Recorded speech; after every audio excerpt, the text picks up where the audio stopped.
Hello, folks. This is our last session of the day today. Thank you all for tuning in. So today we have Gabrielle Fuentes Morrill, and she is a 2016 Arctic expedition alum who has spent most of the decade building a career at the at the intersection of community development, business growth, and connectivity of the North.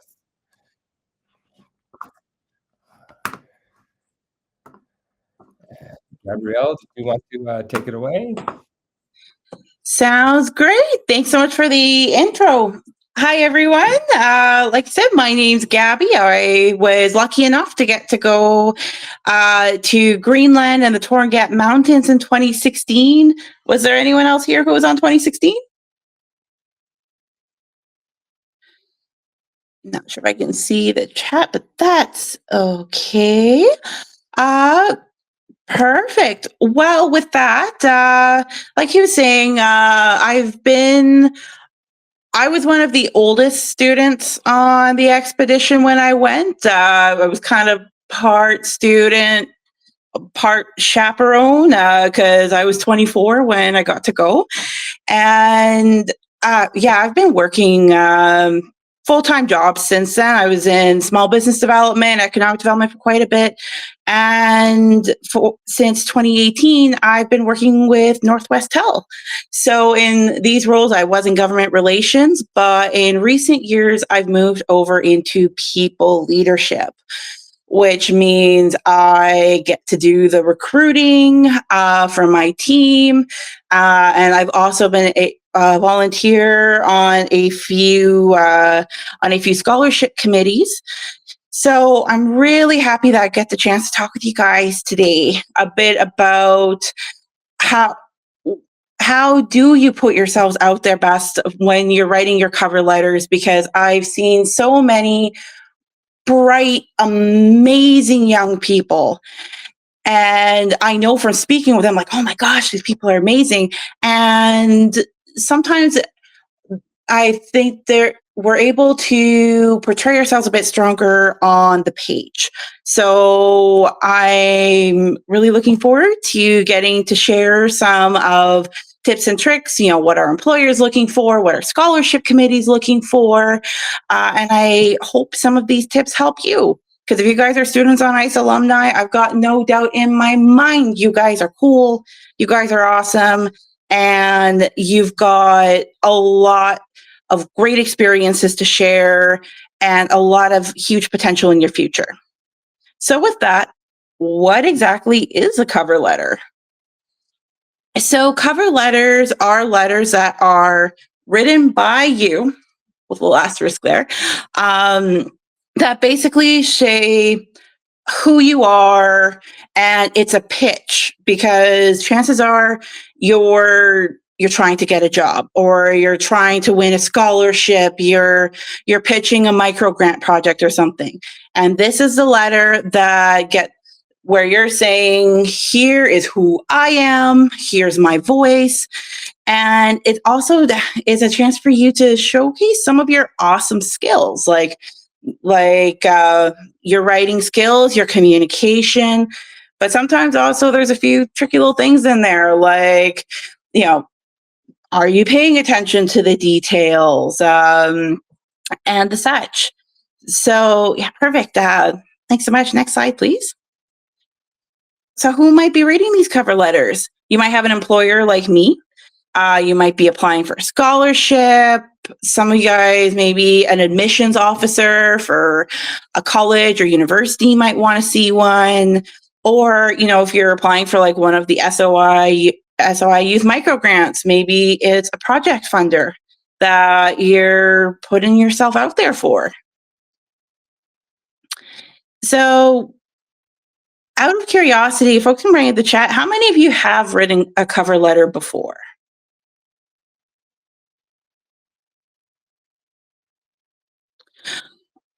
I'm guessing at least some of you guys have. So here's an example of what a cover letter looks like. So you've got the formalities at the top, maybe maybe you have made a little, maybe you have made a letterhead for yourself. You've got the date, you've got the address, who you're giving it to, a subject line, someone you're actually addressing, your quick intro, why are you writing this letter, content, how awesome you are, and you're signing it off. Part of why I'm sharing this with you as well is when I put out a posting for my team, when I'm hiring a new person, I get like 80 to 90 applications. Of those 80 to 90, only 4 or 5 actually attach a cover letter, and those are the ones I actually look at. So literally, it's a way for you to get your foot in the door because it shows you actually care. So this is what one looks like. Can we get to the next slide? So we do have the formalities, the thing that makes it look pretty. It looks professional. So you have addressed it correctly, which means you've actually looked up the address of the place you're sending the letter to, even though you're emailing it in probably. It shows that, you know, you actually looked to get the address there. Your subject line, you could call it application for whatever position, or I personally like writing application, like position I'm applying for, opportunity, something like that. But basically, it shows that attention to detail. It's also an opportunity for you to show how great of a writer you are, you know, how courteous you are, how professional you will be. The jobs I'm usually recruiting for are jobs that do require a lot of emails being written, a whole lot of jobs do. And so a cover letter is a great opportunity for you to show, look at how well and professionally I can write. Lastly, it's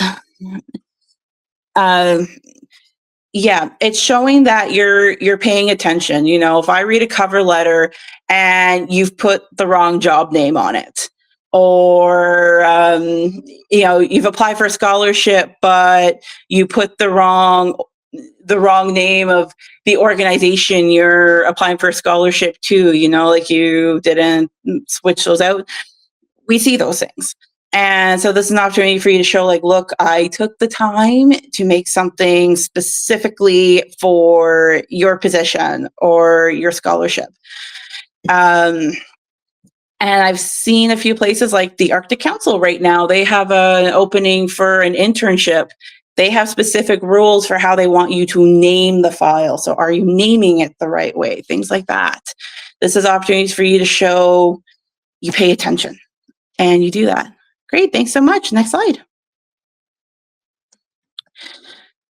But it's the content itself that is by far the most important, the thing that's actually about you and how cool you are.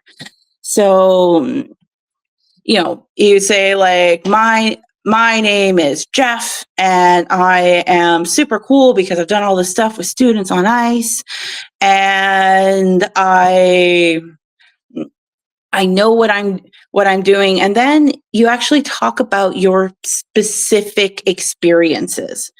When I'm talking about that, there's 3 parts to it.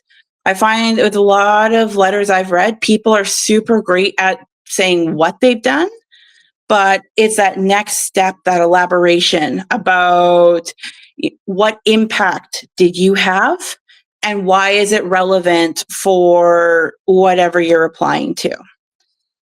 So if we go to the next slide, I'd love to share an example. So what did you do? You could say, I went on the 2016 SOI Arctic expedition. That's actually not super great because I don't know about you guys, whenever I've talked about students on ice, people have assumed I'm talking about a figure skating camp I went to. So you want to elaborate what you've done. So, you know, I went on the Students on Ice expedition in 2016 to Torngat Mountains in Greenland. This was an interdisciplinary youth learning opportunity that brought together youth from across Canada and Inuit Nunangat, and we studied with educators ranging from artists and elders to historians and scientists to discuss interdisciplinary Arctic issues. And then where I find a lot of folks get very modest is not necessarily sharing the impact that they had. What did you bring to the expedition? Every single one of you brought something by being there. You shared your experience, you contributed to everyone's learning, you took active part, you are part of activism, you're part of that knowledge sharing. And that's just an example for this one. If, let's say, you have experience working in a grocery store, you're helping out with inventory counts, talk about how many SKUs you count. And things like that. Like, you have an impact by being there. Don't be afraid to share what it is. And the last one is, why is it relevant? So maybe in this one, if you're applying for a job, you can say, I represented my community in an international forum, and this has helped me develop my communication and cross-cultural communication skills. And those are huge things that employers, admissions officers, scholarship committees are looking for. Don't be afraid to drive that point home. Awesome. Before I keep going, does anyone have any questions on this before I talk about scholarships in particular?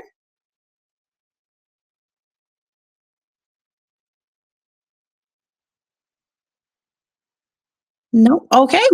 Perfect. So let's talk scholarship, because I'm guessing a whole bunch of you are in post-secondary or looking at going into it. I really, really hope you're applying, because there's a lot of great scholarships out there. And not only do you get the money for it, it even looks great on your resume to have them. So awesome. Thanks so much. Next slide. So a few tips I do have for success. The first one is read the scholarship application guidelines very, very carefully. The guidelines are there because they're giving you tips of what the scholarship committee is looking for. I've seen it a lot with folks who are applying for scholarships where they might not be looking up the mandate of the organization, or they're not answering all the questions we're hoping for people to answer in their essays.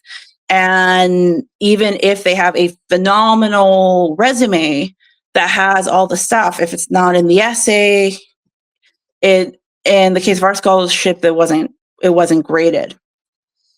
The other one is, if you're applying for one that requires references, like a high school teacher or an employer or somebody to give you a letter of reference, give them as much time as possible to ask them to do it. I personally had a scholarship opportunity fall through because the professor who was supposed to send it did not hit send. I didn't follow up with her on it. And, I don't know if I would have won it, but it sucked not getting the opportunity. So, the people who will be writing you references, a lot of them are probably quite busy, but I'm sure they want to help. Just make sure to give that time. A lot of folks really appreciate if you can say, these are the exact kinds of things I need you to speak about for me. And of course, actually following up to make sure that they submitted it, because sometimes folks forget. And I've also been one of the scholarship references, and we want to give you references. We want you to win because you are awesome, and we'd love to see you win some of that money. And the last one is for you to give yourself time. Some of these scholarship applications are super quick and easy to fire off. Others can be a bit more time consuming. And when in doubt, giving yourself more time to get to review it, to really make sure that you're happy with how you've put your package together. It's really worth it. So give yourself time for it. So before we go to the next slide, how many folks are familiar with things like scholarship committees? No? Okay.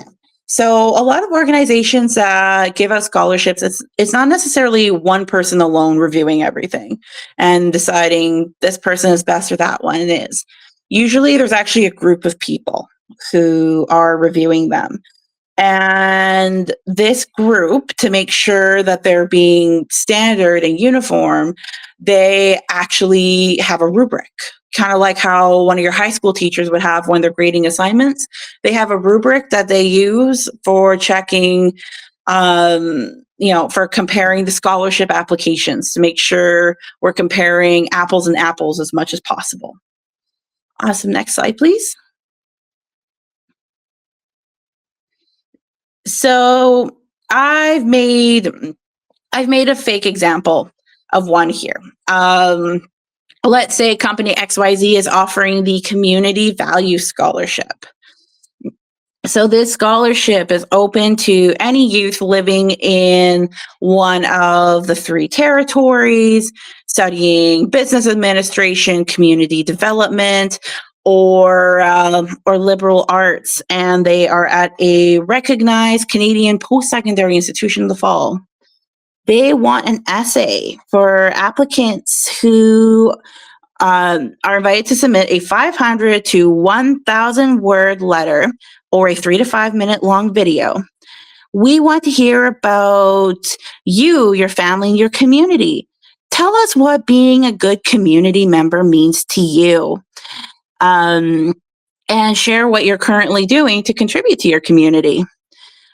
Please tell us how your studies will help you contribute to your community further. Students should have lived in a northern address for the last 5 years. Students must be enrolled in autumn 2025 at a recognized Canadian post-secondary institution. And they must submit their essay, proof of enrollment, proof of residency, and official transcripts. So with that, could very well be what you would see in an application guideline. So let's try breaking it down between eligibility versus what we're looking for in the essay. Can we go to the next slide? So let's say we know what our eligibility requirements are. We know we have to have lived at a northern address for the last 5 years. We know we have to be studying one of those 3 areas, business, community development, or liberal arts. And we know that we have to be enrolled in a Canadian post-secondary institution in the fall. If you meet those, fantastic. Let's write an essay. And the essay requirements, breaking it out line by line, gathering each individual question. We know 500 to 1,000 words for 3 to 5 minute long video. Talk about you, your family, community. We're going to talk about what being a good member of the community means for us. And we're going to talk about what we are currently doing, what our current experience is, and how our studies will help us contribute more. So if we go to the next slide, this is probably very close to what the rubric would look like. You can get no points, 1, 2, or 3. So the space limit, 500 to 1,000, did you meet it? Yes or no? Yes, you get a point. No, you don't. And then with that, each of those individual questions, did you talk about you, your family, and community? If you talk about 1, you get 1 point. You talk about 2, you get 2. You talk about all 3, you get 3 points. And then the others is a sliding scale of, did you actually talk about what being a good community member is? If you actually talk about it, way to go, you get a point there. Did you elaborate a little bit on it? Great, you get 2. Have you actually written like a thoughtful, detailed paragraph? Yes, okay, you get 3 points. And the same for talking about what you've currently done to make your community a better place, maybe volunteering, extracurriculars, even helping family. All of those are things that contribute. You could get 1, 2, or 3 points depending on how much detail you give. And last but not least, same with how your studies will help you contribute further. The reason why I'm really driving this home is on some of the scholarship committees I've been on. The thing I see the most was youth not hitting the 500 to 1,000 word target. Like, they're submitting letters that have 200 to 300 words. And if your letter is that short, chances are you're missing a question. You're missing an answer to give. And it sucks because the resumes were so good, and it would absolutely someone who could have been, like, everyone who applies for these scholarships is awesome and deserving, but there are some folks who, yeah, if you miss some of those key questions in the essay, you're not going to you're likely to lose those marks that could have been the make or break between whether you get to the next round or not. So please, when you're looking at a scholarship application, read everything they're asking about for what to put in an essay, because I guarantee you they have a rubric, and each one of those questions is a different line on the rubric and a different opportunity for you to score those points. Thanks so much. Next slide. So I hope I haven't freaked anybody out, but who can actually help you with this stuff? Like, are you on your own, or are there folks who can help? And of course, the answer is there are people who can help you. So on the next slide, totally recommend talk to your, trusted family and friends. I found sometimes talking to my family's been the best one, because they can say, you're like, they actually know what you did. And they're like, I feel like you could portray this one a little bit better, a little bit stronger. Talk to your teachers or a guidance counselor. If you're at a university or a college, I'm sure there's a career development office on site where it might actually even be students who are studying human resources, who are like the volunteer peer helpers.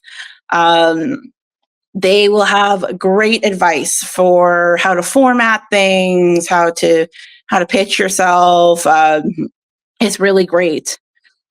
If you're in a smaller community, a lot of the hamlets in Nunavut, for example, you might have a government liaison officer who helps out with these things, or a community development officer, or an economic development officer. For a lot of them, part of the reporting they submit about the work they do is based on how many people they've helped with resumes and cover letters. So, it's worth asking them, like, hey, can you help me out with this? Chances are I'm sure they would make the time to speak with you. It helps them, it helps you. And what's also really great is if you're looking straight for a job, a lot of times they get job postings. And so you can say, oh, thanks for your help with this. If you hear about a job, let me know. If you talk to someone recently, you're more likely to be top of mind. So it's a great opportunity. Oh, I like this question. Do you think you should still apply if you meet some of the guidelines, but not all of them? Honestly, yes. Because I think worst case scenario, you put yourself out there, and if shoot for the moon. Even if you miss, you'll land among the stars. That can absolutely still be a thing. It's practice for writing.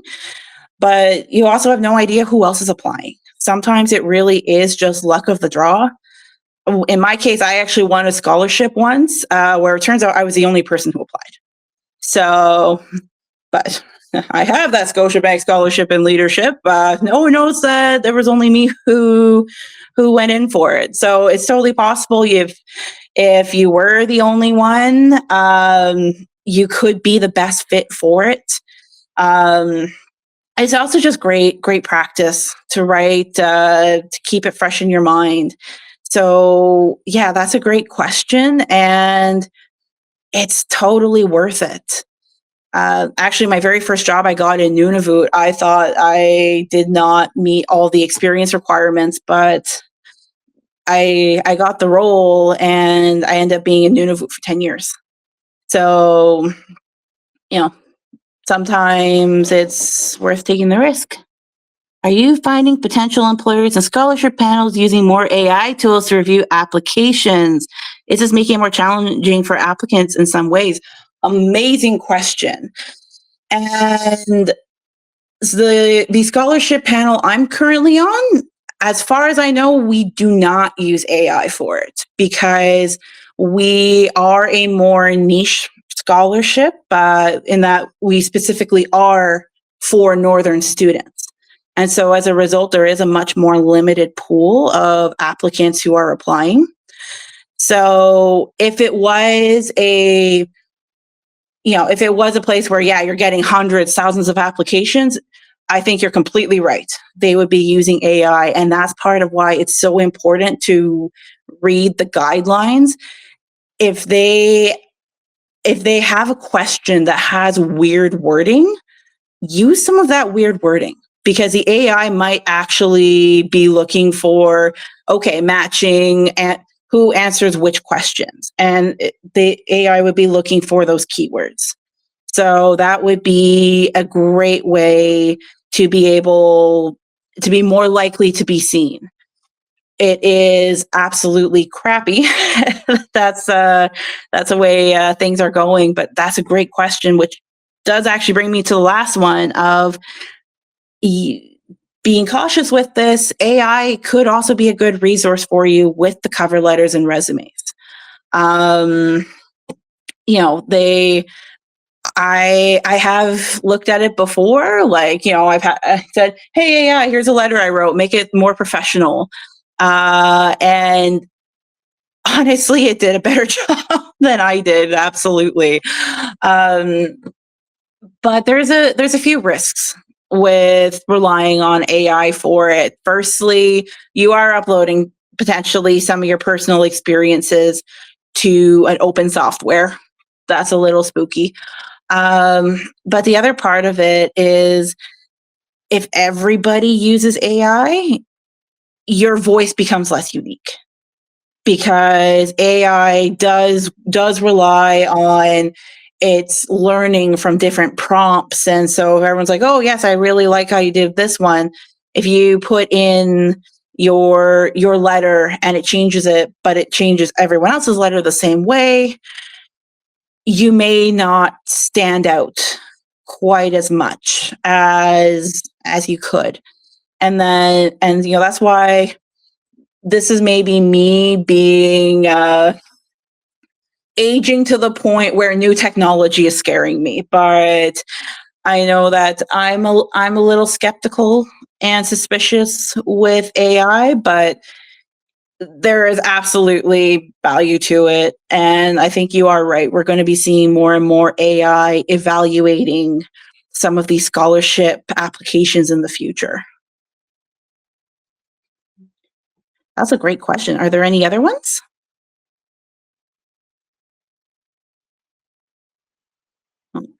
Okay. And then honestly, I think we're already at the end of my presentation. Like, not definitely not an hour and a half. So if we get to the next slide,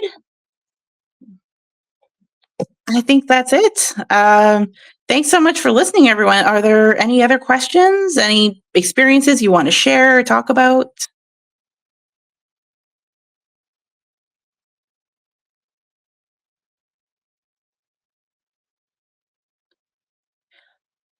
All right. Well, with that, thank you so much, everyone who came and joined. It sounds like you guys had a awesome day with lots of speakers. So I really appreciate you hanging on to the end of this one.